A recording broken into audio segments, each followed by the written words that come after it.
കേരളത്തിൻ്റെ ഇപ്പോഴത്തെ മുഖ്യമന്ത്രിയായിരിക്കുന്ന comrade VD. സതീശനോട് ഈ ഉള്ളവന് ഉണർത്തിക്കാനുള്ളത്. ഏവർക്കും നമസ്കാരം. ഞാൻ നമ്മുടെ മുഖ്യമന്ത്രിയെ കോമ്രേഡ് വി.ഡി. സതീശൻ എന്ന് അഭിസംബോധന ചെയ്തതിൽ ദയവായി നിങ്ങളാരും ദുരുദ്ദേശം കണ്ടെത്തരുത്. കോമ്രേഡ് എന്ന വാക്കിൻ്റെ അർത്ഥം അറിയാവുന്നത് കൊണ്ടാണ് ഞാൻ അപ്രകാരമുള്ള ഒരു സാഹസികതയ്ക്ക് മുതിർന്നത്. എന്താണ് കോമ്രേഡ് എന്ന വാക്കിൻ്റെ അർത്ഥം? കേരളത്തിൽ പരക്കെ ഉപയോഗിക്കപ്പെടുന്ന ഒരു പദമാണ് കോമ്രേഡ് എന്നുള്ളത്. പക്ഷെ അത് ചില ആളുകളുടെ മാത്രം കുത്തകയായി ആ ഒരു മനോഹരമായ വാക്ക് വിറങ്ങലിച്ച് നിൽക്കുകയാണ്.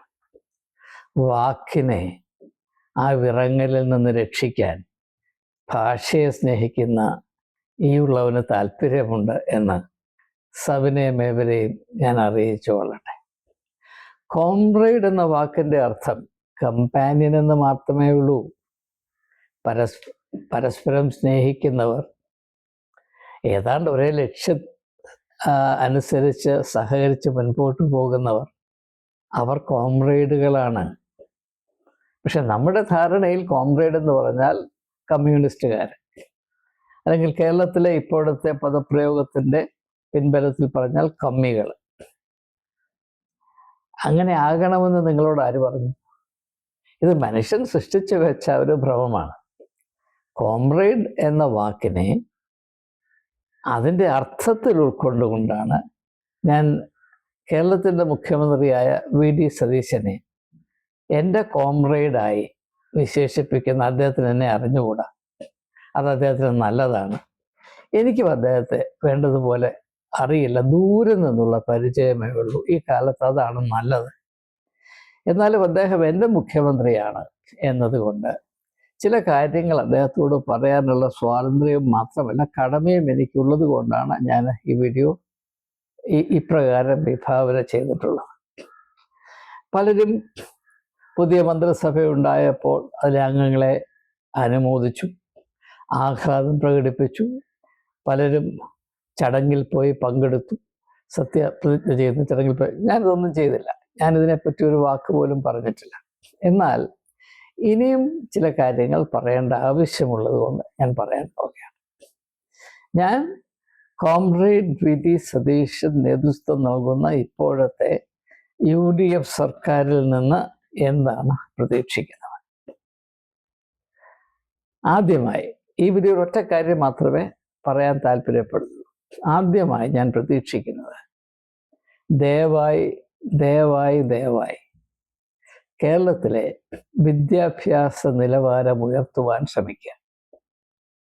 അതിനേക്കാൾ വലിയ ഒരു പ്രയോറിറ്റി ഉണ്ടാകേണ്ട ആവശ്യമില്ല. നമ്മൾ എത്രയോ നാളുകളായി പറഞ്ഞുകൊണ്ടേയിരുന്നു, ഒരു രാജ്യത്തിൻ്റെ, ഒരു നാടിൻ്റെ വികസനത്തിൻ്റെ താക്കോൽ വിദ്യാഭ്യാസമാണ് എന്നത്. പിന്നെ എന്തേ ഈ താക്കോൽ എടുത്ത് പ്രയോഗിക്കാൻ ആരും കൂട്ടാക്കാതിരുന്നത്? നമുക്കറിയാം, ഏതാണ്ട് 4.5 വർഷങ്ങൾക്ക് മുൻപ് അന്ന് കേരളത്തിൻ്റെ മുഖ്യമന്ത്രിയായിരുന്ന കോമ്രേഡ് പിണറായി വിജയൻ കേരളത്തെ ഭാരതത്തിലെ ഏറ്റവും സമുന്നതമായ ഉന്നത വിദ്യാഭ്യാസ സ്ഥാപനത്തിൻ്റെ ഹബ്ബ് ആക്കുമെന്ന് പ്രഖ്യാപിച്ചതോടെ അദ്ദേഹം മറന്നുപോയി. പോകാനിടയില്ല. പ്രഖ്യാപിച്ചു കഴിഞ്ഞപ്പോൾ അദ്ദേഹത്തിന് മനസ്സിലായി ഇത് ഇമ്മിണി പ്രയാസമുള്ളൊരു പരിപാടിയാണ്. അതുകൊണ്ട് തന്നെ ഞാൻ സഖാവ് അല്ലെങ്കിൽ കോമ്രേഡ് വി.ഡി. സതീശനോടും ഈ കാര്യം ഒന്ന് ഓർമ്മപ്പെടുത്തി ആ പ്രഖ്യാപിത ലക്ഷ്യം സാക്ഷാത്കരിക്കാനായി ഏറ്റവും വലിയ മുൻഗണന നൽകണമെന്ന് പറയുമ്പോൾ, അങ്ങനെയുള്ള ഒരു ചുമതല ഏറ്റെടുക്കുന്നതിൽ നിന്ന് കോമ്രേഡ് പിണറായി വിജയനെ പിന്തിരിപ്പിച്ച പരിഗണനകൾ എന്തായിരുന്നിരിക്കാം എന്ന് സത്യസന്ധമായി സൂചിപ്പിക്കേണ്ട ഒരാവശ്യം ഇവിടെ നിലനിൽക്കുന്നുണ്ട്. കാരണം നമ്മൾ ഏതെങ്കിലും ഒരു സംരംഭത്തിന് പുറപ്പെടുമ്പോൾ ആ ഈ യാത്രയിൽ അഭിമുഖീകരിക്കാവുന്ന വെല്ലുവിളികളെ ആദ്യമേ അറിഞ്ഞുകൊണ്ട് അതിനെ അതിജീവിക്കാനുള്ള തയ്യാറെടുപ്പോടുകൂടെ ആയിരിക്കണം അർത്ഥവത്തായ ഒരിടപെടൽ നടത്തേണ്ടത് എന്നത് പിഞ്ചു കുഞ്ഞുങ്ങൾക്ക് പോലും അറിയാവുന്ന കാര്യമാണ്. അല്ലാതെ ഒന്നും അറിയാതെ ഒന്നും ചിന്തിക്കാതെ എടുത്തു ചാടി ഒരു 2 ദിവസം കഴിഞ്ഞപ്പോൾ മനസ്സിലായത് ശരിയല്ല, പറഞ്ഞത് അബദ്ധമായി പോയി, അപ്പുറത്തോട്ട് പോയി കളയാം. ട്രംപ് ഇറാനിൽ കയറി കൈകടത്തിയതുപോലെ ഇപ്പോഴെന്ത് ചെയ്യണമെന്നറിയാതെ പാവം ആ വയസ്സനായ മനുഷ്യൻ ബുദ്ധിമുട്ടുന്നത് കണ്ട് എൻ്റെ മനസ്സിടിഞ്ഞു പോകാറുണ്ട്.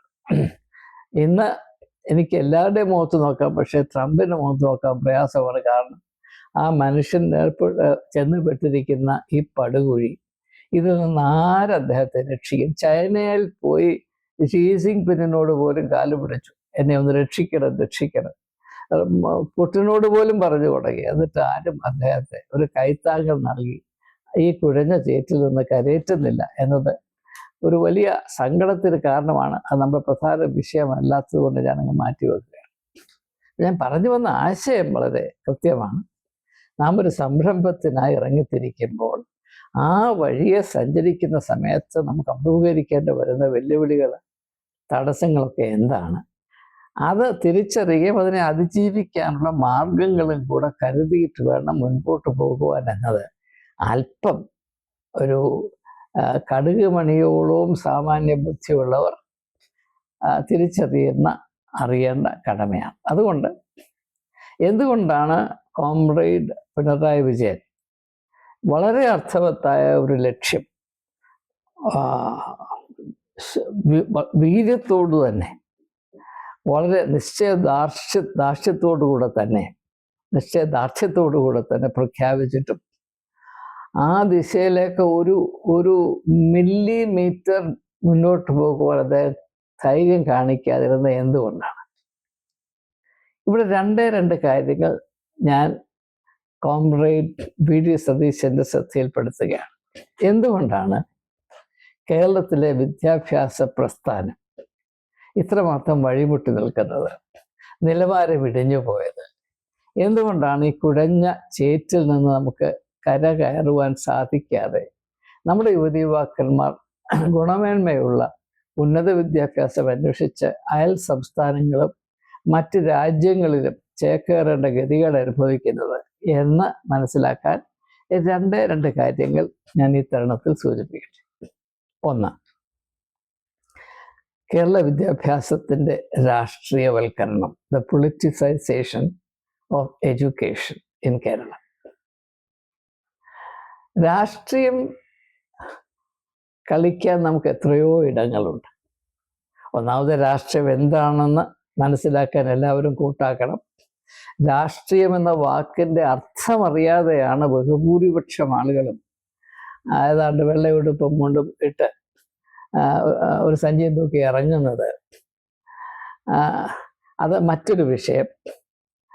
എന്നാൽ രാഷ്ട്രീയക്കാർ തിരിച്ചറിയാത്ത ഒരു വലിയ സത്യമുണ്ട്.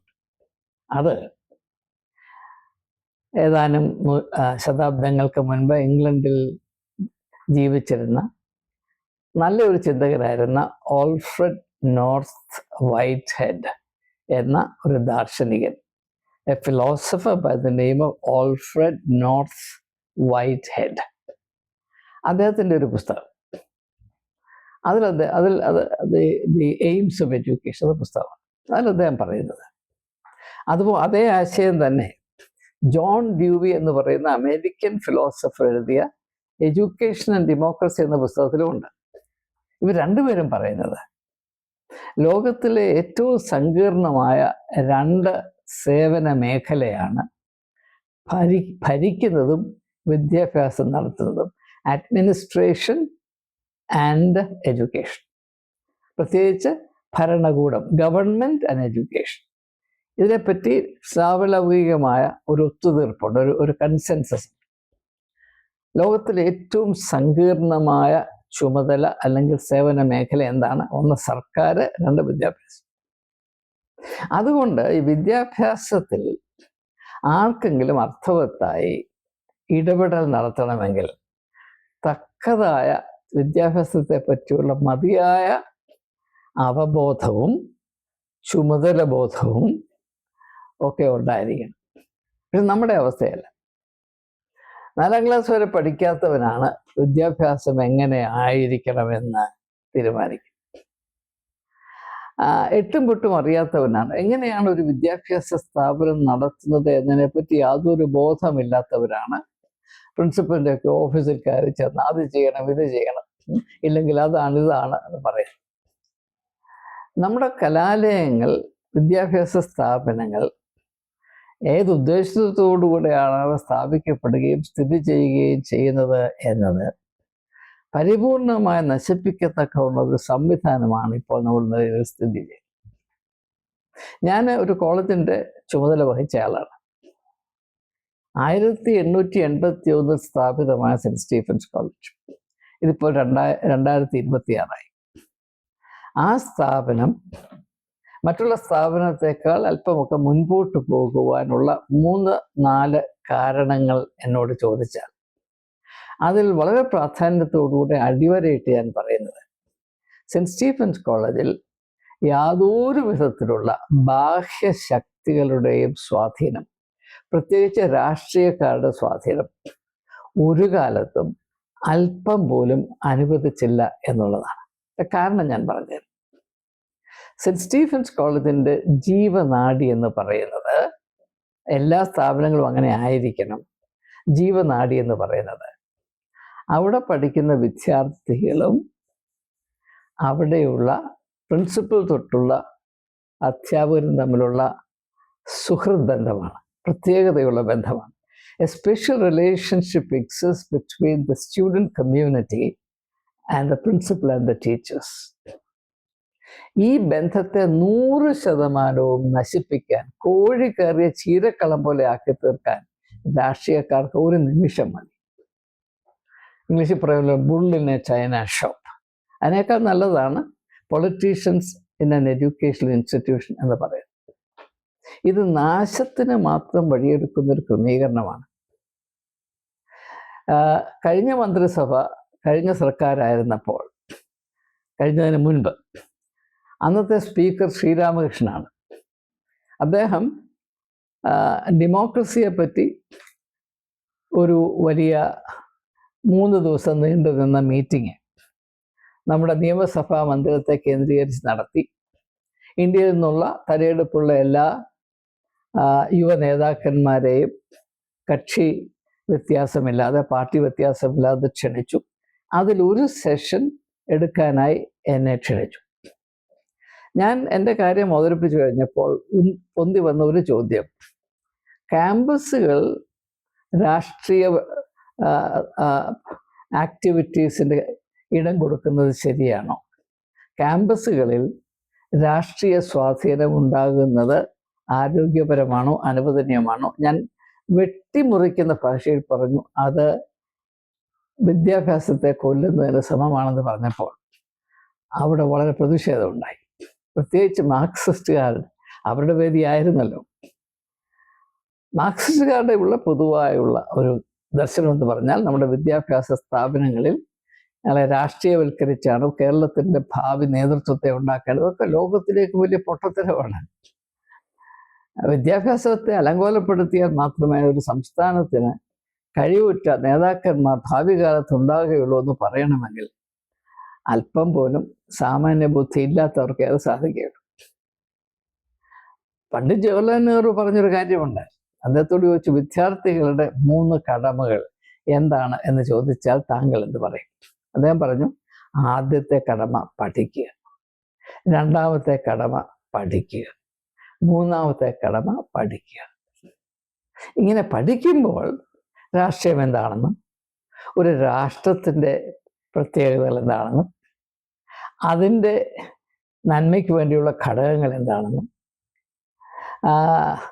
കർത്തവ്യബോധം, പൗരന്മാർക്കുണ്ടാകേണ്ട പൗരത്വബോധം എന്താണെന്നും മനുഷ്യത്വം എന്താണെന്നും നാം ഓരോരുത്തരും പാലിക്കേണ്ട അച്ചടക്കവും നിയമവാഴ്ച സംബന്ധമായ പെരുമാറ്റങ്ങൾ, ഇങ്ങനെയുള്ള കാര്യങ്ങൾ ഉൾക്കൊള്ളുവാനുള്ള അവസരങ്ങൾ ഉണ്ടാക്കി കൊടുക്കണം. ധാർമ്മിക ബോധം വളർത്തുവാനുള്ള അവസരം ഉണ്ടാക്കി കൊടുക്കണം. മനുഷ്യൻ മൃഗമല്ലല്ലോ. അപ്പോൾ അതെല്ലാം ഇതിൽ ഉൾപ്പെടുന്നതാണ്. ഇല്ല, ഇപ്പോൾ സെൻറ്റ് സ്റ്റീഫൻസ് കോളേജിൽ ഇൻഫോർമൽ ഡിസ്കഷൻ ഗ്രൂപ്പ് എന്ന് പറഞ്ഞൊരു സൊസൈറ്റി ഉണ്ട്. അതിൻ്റെ ആഭിമുഖ്യത്തിൽ ഏത് വിഷയവും വിദ്യാർത്ഥികൾക്ക് അവരുടേതായ വിധത്തിൽ സംസാരിക്കുവാൻ, ചർച്ച ചെയ്യാനുള്ള അവകാശമുണ്ട്.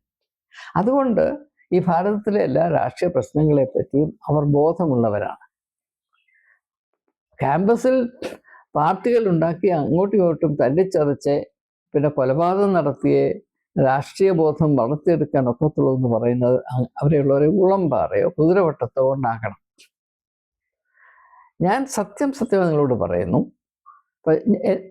സെൻറ്റ് സ്റ്റീഫൻസ് കോളേജിൽ ഞാൻ ചുമതല ഏറ്റുന്ന കാലത്ത് എനിക്ക് അവിടെയുള്ള ABVPയെയോ അല്ലെങ്കിൽ SFIയെയോ അല്ലെങ്കിൽ കോൺഗ്രസിൻ്റെ NSUIയെയോ പ്രീതിപ്പെടുത്തി കോളേജ് നടത്തണമെങ്കിൽ ആ കോളേജ് മരിച്ചു പോകും. അവിടെ ഒന്നും പ്രത്യേകമായി ചെയ്യാനുള്ള ആത്മധൈര്യം എനിക്കുണ്ടാകുകയില്ല. ഞാൻ എൻ്റെ ചുമതല വഹിച്ച കാലത്ത് പലവിധമായ പരീക്ഷണങ്ങൾ നടത്തിയിട്ടുണ്ട്, അർത്ഥവത്തായ പരീക്ഷണങ്ങൾ. അതിനുള്ള ആത്മധൈര്യം എനിക്ക് നൽകിയത് അത് ആ വിദ്യാഭ്യാസ സ്ഥാപനത്തിനകത്ത് എനിക്ക് ഏതാണ്ട് പരിപൂർണമായ നിയന്ത്രണമുണ്ട് എന്നതുകൊണ്ടും അർത്ഥവത്ത് എന്ന് തോന്നുന്ന കാര്യങ്ങൾ നടപ്പിലാക്കാനുള്ള സ്വാതന്ത്ര്യമുള്ളതുകൊണ്ട്. അല്ലാത്തവരൊക്കെ കേരളത്തിൽ ഇപ്പോൾ ഒരു വിദ്യാഭ്യാസ സ്ഥാപനത്തിൻ്റെ ചുമതലയിലിരിക്കുന്ന വ്യക്തിയെ സംബന്ധിച്ചിടത്തോളം വല്ല വിധേനയും 3 വർഷം 4 വർഷം 5 ദിവസം ഇന്ന് തടി തപ്പണമെന്നല്ലാതെ ഭാവിയിലേക്ക് സധൈര്യമായി മുന്നേറാനുള്ള ഒരു വഴി ഒരുക്കൽ ഇവിടെ സാധ്യമല്ല. സതുദ്ദേശത്തോടുകൂടെ ആരെങ്കിലും പ്രവർത്തിച്ചാൽ ആ ഉദ്ദേശത്തെ എത്രയും പെട്ടെന്ന് നശിപ്പിക്കാനുള്ള സാഹചര്യമാണുള്ളൂ. വിദ്യാഭ്യാസത്തെ പറ്റി SFIക്കോ NSUIക്കോ അല്ലെങ്കിൽ KSUവിനോ എന്തറിവാണുള്ളത്? അവിടെ താല്പര്യം എന്താണ്? കലാലയങ്ങളിൽ അന്തരീക്ഷം പ്രക്ഷുബ്ധമാക്കുന്ന വ്യക്തികൾക്ക് വിദ്യാഭ്യാസത്തെ പറ്റി എന്ത് വിവരമാണുള്ളത്? വേണ്ട, നമ്മുടെ പൊതുവായ രാഷ്ട്രീയ നേതാക്കന്മാർക്ക് വിദ്യാഭ്യാസത്തെ പറ്റി അവർക്ക് എന്താണ് അറിവുള്ളത്?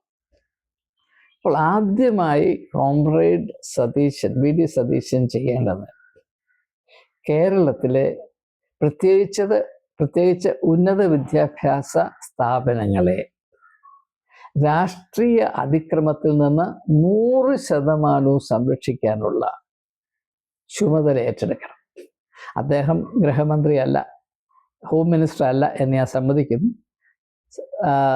കോമ്രേഡ് ചെന്നിത്തലയാണ്, രമേശ് ചെന്നിത്തലയാണ്. അപ്പോൾ കോമ്രേഡ് സതീശനും കോമ്രേഡ് ചെന്നിത്തലയും കൂടെ ചേർന്ന് സധൈര്യമായ ഒരു തീരുമാനമെടുക്കണം. കേരളത്തിലെ ഒരു സ്ഥാപനവും രാഷ്ട്രീയക്കാരുടെ അതിപ്രസംഗം കൊണ്ട്, കടന്നാക്രമണം കൊണ്ട് ഒരു മിനിറ്റ് നേരം പോലും കുട്ടികളുടെ പഠിപ്പീരിൻ്റെ സമയം നഷ്ടപ്പെടുവാനിടയാകും. അഭിമാനത്തോടുകൂടി എനിക്ക് പറയാൻ കഴിയും, രാഷ്ട്രീയമായ ഇടപെടൽ കൊണ്ട് സെൻറ്റ് സ്റ്റീഫൻസ് കോളേജിൻ്റെ കഴിഞ്ഞ 130 വർഷത്തെ ജീവിതത്തിൽ ഒരു മണിക്കൂർ പോലും നഷ്ടപ്പെട്ടിട്ടില്ല. യുവജന രാഷ്ട്രീയ പ്രസ്ഥാനങ്ങളുടെ ഇടപെടൽ കൊണ്ട്. അതാണ് ആ വിദ്യാഭ്യാസ സ്ഥാപനത്തിൻ്റെ ആരോഗ്യത്തെ സൂചിപ്പിക്കും. താരതമ്യം എന്ന് പറയുമ്പോൾ നമ്മുടെ വിദ്യാഭ്യാസ സ്ഥാപനങ്ങൾ രോഗാതുരമാണ്. ദേ ആർ സിക്ക്. അതിനെന്തെങ്കിലും മരുന്ന് കണ്ടുപിടിക്കണ്ടേ? കേരളത്തിലെ ഉന്നത വിദ്യാഭ്യാസ സ്ഥാപനത്തിൻ്റെ ഹബ്ബാക്കുമെന്ന് പറഞ്ഞ കോമ്രേഡ് പിണറായി വിജയൻ പെട്ടെന്ന് അതിൻ്റെ കൂട്ടിലോട്ട് തലവലിക്കുന്ന പോലെ തലവലിക്കാൻ കാര്യം അദ്ദേഹത്തിന് മനസ്സിലായി, കേരള വിദ്യാഭ്യാസത്തെ ഏറ്റവും അധികം തകർച്ചയിലേക്ക് കഴുത്തിൽ കയറ് കെട്ടി വലിച്ചുകൊണ്ട് പോകുന്നത് ക്യാമ്പസ് പൊളിറ്റിക്സ് ആണ്. അതാണ് ഇവിടുത്തെ രാഷ്ട്രീയ പാർട്ടികളുടെ ഭാവി എന്ന് അവർ തെറ്റിദ്ധരിച്ചിരിക്കുന്നു. ഒരു സമൂഹത്തിൻ്റെ തകർച്ചയിലാണ് അവിടുത്തെ രാഷ്ട്രീയ പാർട്ടികളുടെ ഭാവിയെങ്കിൽ ആ സമൂഹം ശപിക്കപ്പെട്ടതാണ്. ഇത് കേരളത്തിലെ പൊതുജനം മനസ്സിലാക്കണം. അപ്പോൾ സഖാവ് അല്ലെങ്കിൽ കോമ്രേഡ് സതീശനും കോമ്രേഡ് ചെന്നിത്തലയും ഒരേ സ്വരത്തിൽ പറയേണ്ടത് കേരളത്തിലെ ക്യാമ്പസ് പൊളിറ്റിക്സ് ഇത് അവസാനിച്ചിരിക്കുന്നു. നമ്മുടെ വിദ്യാഭ്യാസ സ്ഥാപനങ്ങൾ വിദ്യ അഭ്യസിക്കുന്നതിനാണ്, പരസ്പരം തല്ലാനും കൊല്ലാനുമുള്ളതല്ല, വെറുപ്പിൻ്റെ വിഷം തുപ്പാനുള്ള ഇടമല്ല, വിസർജിക്കാനുള്ള ഇടമല്ല. ഇത് പരിപാവനമായ കേരളത്തിൻ്റെ യഥാർത്ഥ ആരാധനാലയങ്ങൾ നമ്മുടെ പള്ളിക്കൂടങ്ങളും കോളേജുകളും യൂണിവേഴ്സിറ്റിയുമായിരിക്കണം. എന്തിനു വേണ്ടി? ഇവിടെ അത്യുന്നതമായ ലോക നിലവാരമുള്ള ഉന്നത വിദ്യാഭ്യാസം നമ്മുടെ കുഞ്ഞുങ്ങൾക്ക്, യുവതി യുവാക്കന്മാർക്ക് ലഭ്യമാക്കേണ്ടതിന് വേണ്ടിയാണ്. ഇത് കോമ്രേഡ് സതീശൻ്റെയോ കോമ്രേഡ് രമേശ് ചെന്നിത്തലയുടെയോ മാത്രം കടമയല്ല.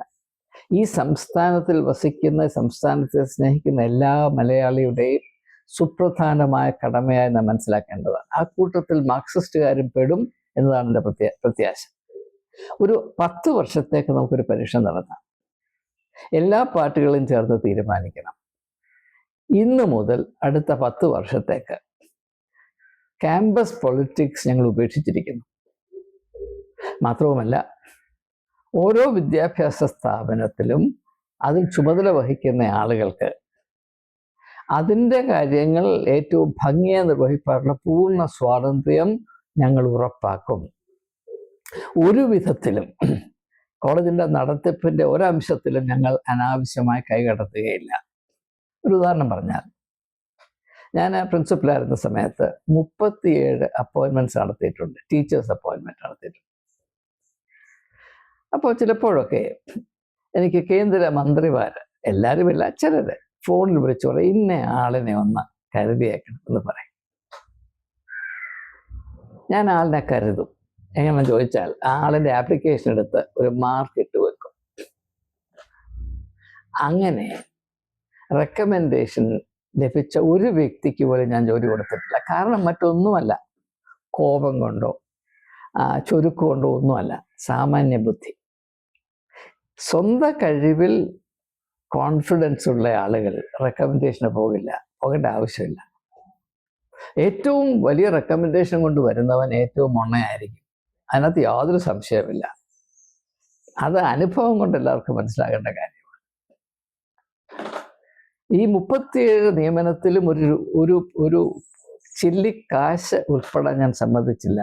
കാരണം എന്താണെന്ന് ചോദിച്ചാൽ, വിദ്യാഭ്യാസ നിലവാരത്തെ ഏറ്റവും കൂടുതൽ ഇടിക്കുന്നത്, നശിപ്പിക്കുന്നത്, ചവിട്ടി മെതിക്കുന്നത്, ഇല്ലാതാക്കുന്നത് ഈ അധ്യാപകരുടെ നിയമത്തിലുള്ള അഴിമതിയാണ്, കോഴയാണ്.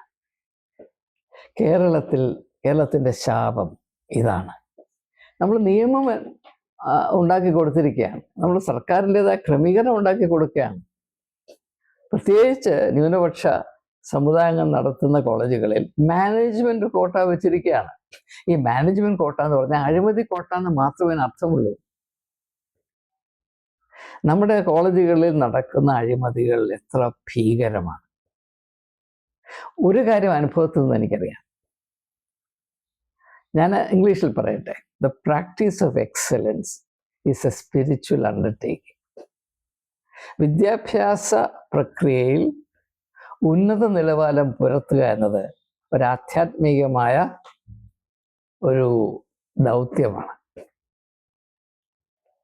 ദ ഫൗണ്ടേഷൻ ഓഫ് എക്സലൻസ് ഈ സ്പിരിച്വാലിറ്റി. ദയവായി മനസ്സിലാക്കുക. അവിടെ കറപ്ഷൻ കൊണ്ടുവച്ചിട്ട് പിന്നെ എങ്ങനെയാണ് നമുക്ക് മുൻപോട്ട് പോകാൻ സാധിക്കും? പക്ഷേ കേരളത്തിൽ എന്തുകൊണ്ട് മാനേജ്മെന്റ് കോട്ട വെച്ചിരിക്കുന്നതെന്ന് നിങ്ങൾ മനസ്സിലാക്കണം. മൈനോറിറ്റി മാനേജ്മെന്റുള്ള കോളേജുകളിൽ നിയമമനുസരിച്ച് അവരുടെ പ്രഖ്യാപിതമായ അപ്രൂവ്ഡ് ഐറ്റംസ് ഓഫ് എക്സ്പെൻഡിച്ചറിൻ്റെ 95% സർക്കാർ കൊടുക്കേണ്ടതാണ്. കേരളത്തിൽ അത് 60% കുറച്ചു. അതൊന്ന് ന്യായീകരിക്കാനായിട്ട് മാനേജ്മെന്റിന് കോഴ വാങ്ങിക്കാനുള്ള അവസരം നിയമപരമായി കൊടുത്തു. ഇത് കേരളത്തിലെ ഉന്നത വിദ്യാഭ്യാസത്തോട് കാണിച്ച ഏറ്റവും വലിയ അപരാധമാണ്. ഈ അപരാധം ഇന്നും അതുപോലെ നിൽക്കുകയാണ്, ഇത് തഴച്ചു വളരുകയാണ്. അതിന് മാറ്റം വരുത്താതെ നമുക്ക് മുൻപോട്ട് പോകാൻ സാധിക്കത്തില്ല. കൈക്കൂലി കൊടുത്ത് ജോലി വാങ്ങിച്ച ഒരു വാദ്യാര് കുഞ്ഞുങ്ങളെ ആത്മാർത്ഥയോടുകൂടെ പഠിപ്പിക്കുമെന്ന് പറഞ്ഞാൽ ആരാണ് വിശ്വസിക്കുക? ഇത് വിദ്യാഭ്യാസത്തിൻ്റെ ആരംഭം മുതൽ അവസാനം വരെ വിദ്യാഭ്യാസത്തിൻ്റെ എന്താ പറയുന്നത്, രക്തത്തിൽ വിഷം കലർത്തുന്ന പരിപാടിയാണ്. ഇതിന് മാറ്റം വരണമെങ്കിൽ കോമ്രേഡ് വി.ഡി. സതീശൻ തീരുമാനിക്കണം, കേരളത്തിലെ വിദ്യാഭ്യാസ സ്ഥാപനങ്ങൾക്ക് 95% ഗ്രാൻഡ് നേടിക്കൊടുക്കും. അതിനുശേഷം മാനേജ്മെന്റ് കോട്ട 100% അബോളിഷ് ചെയ്യണം. എന്ന് മാത്രവുമല്ല, മാനേജ്മെന്റുകൾക്ക് ഭാരതത്തിൻ്റെ നിയമം അനുസരിച്ച് മൈനോറിറ്റി മാനേജ്മെന്റിന് അവരുടെ കമ്മ്യൂണിറ്റിയിൽ നിന്ന് യോഗ്യതയുള്ള ആളുകളെ നിയമിക്കാനുള്ള അവകാശം ഉണ്ടായെങ്കിലും അങ്ങനെയുള്ള നിയമനങ്ങൾ യഥാർത്ഥത്തിൽ മെറിറ്റ് അനുസരിച്ച് തന്നെ, ഇന്റർസേ മെറിറ്റ്, അത് സ്വന്തം കമ്മ്യൂണിറ്റിയിലും ആപ്ലിക്കബിൾ ആണ്. ആണോ അല്ലേ ഒന്ന് പരിശോധിക്കാൻ കമ്മീഷൻ ഉണ്ടാകണം. അവിടെ ഭരണഘടന ഒരു വലിയ ആനുകൂല്യം നൽകുമ്പോൾ അത് എപ്രകാരമാണ് പ്രയോഗിക്കുന്നത് എന്നതിനെ പറ്റി ഉറപ്പുവരുത്താനുള്ള ചുമതലയും നമുക്ക് എല്ലാവർക്കും ഉണ്ട്. അത് സർക്കാരിനുണ്ട്. അപ്പോൾ കൃത്യമായ സൂപ്പർവിഷൻ ഇക്കാര്യത്തിൽ ആവശ്യമാണ്. ന്യൂനപക്ഷ അവകാശങ്ങൾ കയ്യിലെടുത്ത് അത് അഴിമതി വാങ്ങിക്കാനുള്ള ലൈസൻസായി ആരെങ്കിലും മനസ്സിലാക്കുന്നുവെങ്കിൽ അവർ ദേശദ്രോഹികളാണെന്ന് പറയാൻ എനിക്ക് യാതൊരു സംശയവുമില്ല, യാതൊരു മടിയുമില്ല. അപ്പോൾ ഏത് വിധത്തിൽ നോക്കിയാലും വിദ്യാഭ്യാസത്തെ കൂപ്പുകുത്തിക്കുന്ന ഒരു ക്രമീകരണമാണ്, സംവിധാനമാണ് കേരളത്തിൽ ഇപ്പോൾ നിൽക്കുന്നത്. പിന്നെ എങ്ങനെയാണിത് മുൻപോട്ട് പോകുന്നത്? അതുകൊണ്ട് വളരെ ധീരതയേറിയ ഒരു ഇടപെടലിൻ്റെ ആവശ്യം ഇവിടെയുണ്ട്. അതിൽ കോമ്രേഡ് വി.ഡി. സതീശൻ ഏത് തരത്തിലുള്ള നട്ടലാണ് കാണിക്കുന്നത് എന്ന് വളരെ പ്രതീക്ഷയോടെ ഞാൻ കാത്തിരിക്കുകയാണ്. ഇവിടെ ഒരു കാര്യം കൂടെ സൂചിപ്പിക്കാതിരിക്കാൻ നിവൃത്തിയില്ല. ഇതിൻ്റെയൊക്കെ മർമ്മം നാം പരിശോധിക്കുമ്പോൾ രാഷ്ട്രീയക്കാരും മതനേതാക്കന്മാരും തമ്മിലുള്ള അവിഹിത വേഴ്ചയാണ് നമുക്ക് കാണാൻ കഴിയും. ഇപ്പോഴുള്ള ക്രമീകരണത്തിൽ കൂടെ വിദ്യാഭ്യാസം തകർന്നു പോകുമെങ്കിലും മതനേതാക്കന്മാർക്കും രാഷ്ട്രീയ നേതാക്കന്മാർക്കും ഏറ്റവും കൂടുതൽ വരുമാനവും ഏറ്റവും കൂടുതൽ സന്തോഷവും ഇപ്പോഴത്തെ ഈ നശിച്ച ശപിക്കപ്പെട്ട അവസ്ഥയിൽ കൂടെയാണ്. ഇത് ഈ സംസ്ഥാനത്തിൻ്റെ ശാപം തന്നെയാണ്. വിദ്യാഭ്യാസം രാഷ്ട്രീയവൽക്കരിക്കുന്നതും വിദ്യാഭ്യാസത്തെ അഴിമതി കാർന്നു തിന്നുന്നതിൻ്റെയും പ്രധാനപ്പെട്ട കാരണം രാഷ്ട്രീയത്തെ വർഗീയവൽക്കരിക്കുന്നതാണ്. എന്തുകൊണ്ടാണ് രാഷ്ട്രീയ നേതാക്കന്മാർക്കും മത നേതാക്കന്മാരുടെ അടുത്ത് വലിയ പ്രേമം? ഇപ്പം മോദിക്ക് മെലോണിയോടുള്ള സ്നേഹം മെലഡി എന്ന് പറയുന്ന ചോക്ലേറ്റുകളോടെ കാണിക്കുന്നത് പോലെയാണ് കേരളത്തിൽ ഇലക്ഷൻ സമയം വരുമ്പോൾ രാഷ്ട്രീയ നേതാക്കന്മാരും മത നേതാക്കന്മാരും തമ്മിലുള്ള പരസ്പര ആലിംഗനം കണ്ടാൽ അയ്യോ നമുക്ക് മൂത്രശങ്കയുണ്ടായിപ്പോ. കാരണം എന്താണ്? ഇതൊരു ക്രയവിക്രയമാണ്, ശപിക്കപ്പെട്ട ക്രയവിക്രയമാണ്. ഇതാണ് കേരള വിദ്യാഭ്യാസത്തെ മുച്ചൂട് നശിപ്പിച്ചത്. ഇതിന് ഒരു വിടുതൽ, ഇതിന് ഒരു മാറ്റം വരുത്താൻ, ഇതിനൊരു അറുതി വരുത്താൻ, ഈ ശാപം ഒന്ന് അവസാനിപ്പിക്കാൻ കോമ്രേഡ് വി.ഡി. സതീശന് നട്ടലുണ്ടോ ഇല്ലയോ എന്ന് എനിക്ക് അറിയാൻ താല്പര്യമുണ്ട്. മറ്റ് പല കാര്യങ്ങൾ പറയാനുണ്ട്, സമയം അതിക്രമിച്ചുകൊണ്ട് ഞാൻ നിർത്തുകയാണ്. കേരളത്തെ സ്നേഹിക്കുന്നുവെന്ന് കോമ്രേഡ് വി.ഡി. സതീശന് എന്നെ പോലെയുള്ള ആളുകളെ ഒന്ന് ബോധ്യപ്പെടുത്തണമെങ്കിൽ കേരളത്തിലെ വിദ്യാഭ്യാസ പ്രസ്ഥാനത്തോട് നീതി കാണിച്ചാൽ മാത്രം മതി. ആജീവനാന്തം ഞാൻ അങ്ങനെയുള്ളവരോട് കടപ്പെട്ടവനായിരിക്കും. അവരെ ആരാധനാ മനോഭാവത്തോടെ ഞാൻ കാണും. എല്ലാവിധത്തിലുള്ള സഹായ സഹകരണങ്ങളും ഞാൻ വാഗ്ദത്തം ചെയ്യുകയാണ്. കേരളത്തിൻ്റെ ഭാവി ഈ ഒറ്റ ഘടകത്തിൽ ഊന്നി നിൽക്കുകയാണ്. കേരളത്തിൻ്റെ ഭാവി ഉജ്ജ്വലമാകണമെങ്കിൽ ഇവിടെ അതിവേഗ ട്രെയിനല്ല, വേണ്ടാന്ന് ഞാൻ പറയുകയല്ല, തെറ്റിദ്ധരിക്കരുത്. അതുകൊണ്ട് അതല്ല നമ്മുടെ പ്രധാനം, അതല്ല നമ്മുടെ പ്രയോറിറ്റി. കേരളത്തിൻ്റെ നമ്പർ 1 പ്രയോറിറ്റി ഇവിടുത്തെ വിദ്യാഭ്യാസമായിരിക്കണം. 20ാമത്തെ വയസ്സിൽ അല്പം തുണി ഒരു ചെറിയ എയർ ബാഗ് ചുരുക്കി കയറ്റി 2nd ക്ലാസ് വണ്ടി കയറി ഡൽഹിയിൽ ഒരു അഭയാർത്ഥിയെ പോലെ വിദ്യാഭ്യാസം അന്വേഷിച്ച് പോയവനാണ് ഞാൻ. ഈ സംസ്ഥാനത്ത് എൻ്റെ ആത്മാവിന് കുളിർമ പകരുന്ന വിധത്തിലുള്ളൊരു താല്പര്യം വരുന്ന, സംതൃപ്തി വരുന്ന ഒരു ഉന്നത വിദ്യാഭ്യാസത്തിൻ്റെ യാതൊരു സാധ്യതയുമില്ലാതെ സാമ്പത്തികമായ വലിയ പരാധീനതയുണ്ടായിട്ടും ഇപ്രകാരം ഈ സംസ്ഥാനത്തിൽ നിന്ന് ഒരു അഭയാർത്ഥിയെ പോലെ വിദ്യാഭ്യാസ അഭയാർത്ഥി, എഡ്യൂക്കേഷണൽ റെഫ്യൂജി എന്ന വിധത്തിൽ ഡൽഹിയിൽ പോയവനാണ് ഞാൻ. ആ വേതനം വെച്ചും കൊണ്ടാണ് ഞാൻ ഈ പറയുന്നത്. കേരളത്തോട് ഈ അവഗണന പാടില്ല, കേരളത്തോട് ഈ ക്രൂരത പാടില്ല, ഈ അനീതി പാടില്ല. ഇത് അവസാനിപ്പിക്കാൻ തൻ്റെ ഇടമില്ലാത്ത ആരും തന്നെ കേരളത്തിൻ്റെ മുഖ്യമന്ത്രി പദത്തിലിരിക്കാൻ യോഗ്യതയുള്ളവരല്ല എന്നാണ് ഈ ഉള്ളവൻ്റെ അഭിപ്രായം. എന്നാൽ കോമ്രേഡ് വി.ഡി. സതീശനിൽ നിന്നും അദ്ദേഹത്തിൻ്റെ സഹമന്ത്രിമാരിൽ നിന്നും എനിക്ക് പ്രതീക്ഷയുണ്ട്. എന്നാൽ ആ പ്രതീക്ഷ അസ്ഥാനത്തായി പോയി എന്നവർ തെളിയിക്കാത്തിടത്തോളം കാലം ഞാൻ ആ പ്രതീക്ഷ വെച്ചു പുലർത്തും. കോമ്രേഡ് പിണറായി വിജയൻ അദ്ദേഹത്തിനുണ്ടായ ആ നല്ല ബുദ്ധി, അതായത് കേരളത്തെ ഉന്നത വിദ്യാഭ്യാസത്തിൻ്റെ മേൽത്തരമായ ഉന്നത വിദ്യാഭ്യാസത്തിൻ്റെ ഹബ്ബാക്കി മാറ്റണമെന്ന അദ്ദേഹത്തിൻ്റെ സൽബുദ്ധി വേണ്ടതുപോലെ പ്രയോഗിക്കാൻ കഴിഞ്ഞിരുന്നുവെങ്കിൽ അദ്ദേഹം ഇന്നും കേരളത്തിൻ്റെ മുഖ്യമന്ത്രിയായി തുടരുമായിരുന്നു. കാരണം അങ്ങനെ സതുദ്ദേശമുണ്ട് എങ്കിൽ മറ്റ് പല അനാശാസ്യമായ സാധ്യതകളും ഉപേക്ഷിക്കും. ഒരു മനുഷ്യൻ അവൻ സഞ്ചരിക്കാൻ അരുതാത്ത വിധത്തിൽ സഞ്ചരിക്കേണ്ട കാര്യം എന്താ അറിയാം? അവൻ പോകേണ്ട വഴിയിൽ പോകാത്തത് കൊണ്ടാണ്. അപ്പം ഈ വഴിയെ പോയി ആ കാട് കയറി എന്നും പറഞ്ഞിട്ട് അതല്ല പ്രശ്നം. അടിസ്ഥാന പ്രശ്നം എന്താണ്? അവൻ പോകേണ്ട വഴിയല്ല പോകുന്നത്. പോകേണ്ട വഴിയെ പോകാൻ അവന് താല്പര്യമില്ല. പിന്നെ എങ്ങനെ പോകും? പോകരുതാത്ത വഴിയെ പോകും. അതാണ് പിണറായി വിജയനെ പറ്റിയ കുഴപ്പം. അത് കോമ്രേഡ് വി.ഡി. സതീശന് വരാതിരിക്കട്ടെ, അദ്ദേഹത്തിൻ്റെ മന്ത്രിസഭയ്ക്ക് വരാതിരിക്കട്ടെ. അവർ മുഖാന്തരം കേരളത്തിലെ ജനങ്ങൾക്ക് അനുഗ്രഹം ഉണ്ടാകട്ടെ എന്ന് ആത്മാർത്ഥമായി പ്രാർത്ഥിച്ചുകൊണ്ട് വാക്കുകൾ ഉപസംഹരിക്കുന്നു. നമസ്കാരം.